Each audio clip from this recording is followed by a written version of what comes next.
એક સમયે બાંદીપુર જંગલમાં પ્રાણીઓમાં જંગલના વિભાજનનો મુદ્દો ઊભો થયો. કેટલાક પ્રાણીઓ ઈચ્છતા હતા કે બાંદીપુરનું જંગલ પણ ભારત અને પાકિસ્તાનની જેમ વિભાજિત થાય. જંગલના દરેક પ્રાણીમાં આ ચર્ચાનો વિષય હતો.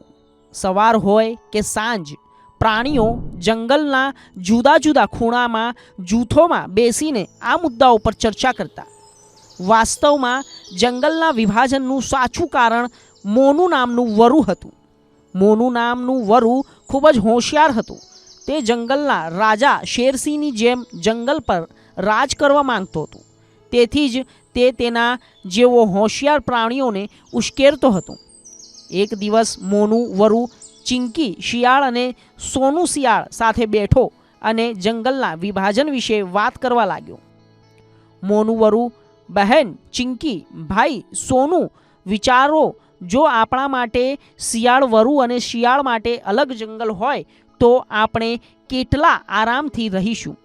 આપણું પોતાનું જંગલ, આપણું પોતાનું ખાવા પીવાનું, આપણી પોતાની લક્ઝરી લાઈફ. સોનુ શિયાળ, મોનુ ભાઈ, વાત તો સાચી છે. આ શેર સિંહ પોતાની શક્તિનો દેખાડો કરે છે, જાણે તે આપણો પૂર્વજ હોય. ચિંકી શિયાળ, જુઓ, સૌનું મૌન કહે છે કે આપણે સાથે મળીને જંગલના બધા પ્રાણીઓમાં આ વાત ફેલાવી જોઈએ. શેરસિંહ પક્ષપાતી છે. તે કોઈને પણ મારી નાખે છે અને ખાઈ જાય છે. તેથી જ આપણે વરુ શિયાળ અને શિયાળ જંગલમાં એક અલગ જગ્યાએ ઈચ્છીએ છીએ. મોનુ વરુ, ચિંકી બહેન, તમે સાચા છો. ચિંકી, પણ મારી એક વાત યાદ રાખ, હું જંગલમાં રાણીની જેમ રહીશ. મોનુ, હું તારી વાત સાથે સહમત છું. હું જંગલનો રાજા બનીશ અને ભાઈ સોનુ, તું જંગલનો મોટો સેનાપતિ બનીશ. પછી આપણે ત્રણેય જંગલમાં ખૂબ મજા કરીશું. સોનુ, તું સાચો છે. જંગલના બધા પ્રાણીઓ ભેગા કરી અને શેરસિંહ પાસે જઈએ અને આજે નક્કી કરીએ.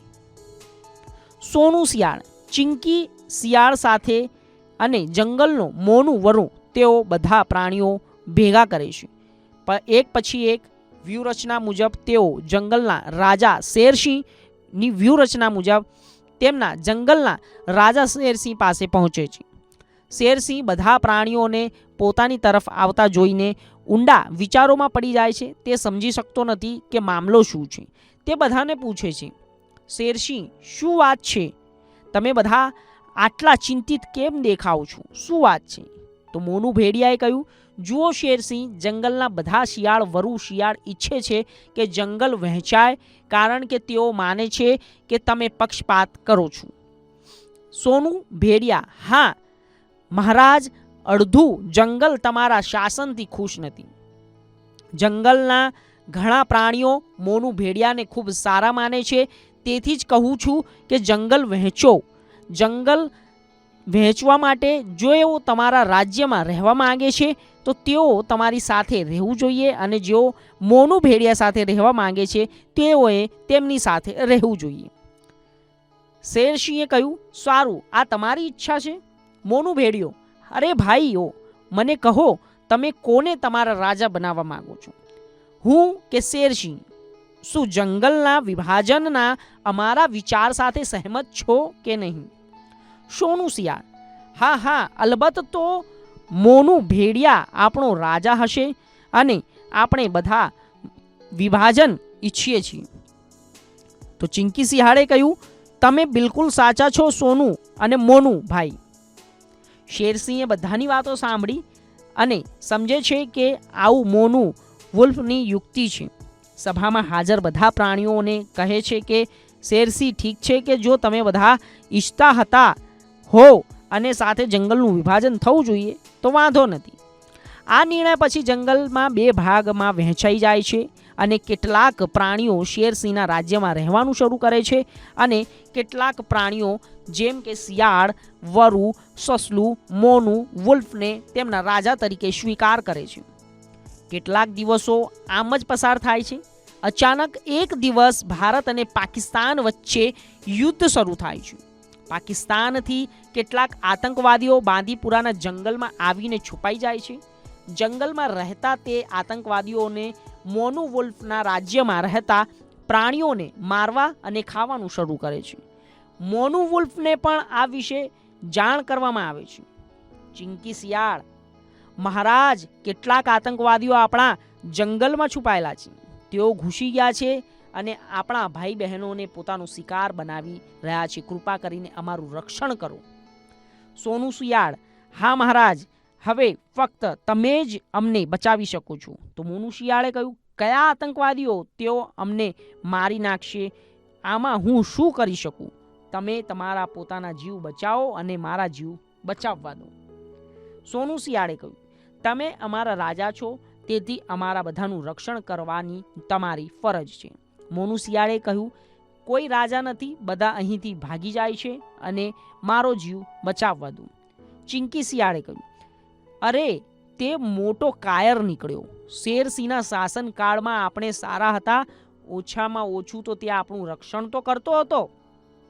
બીજી બાજુ આતંકવાદીઓ જંગલમાં પ્રાણીઓના શિકાર કરે છે અને શેરસિંહના જંગલના ભાગમાં પ્રવેશ કરે છે.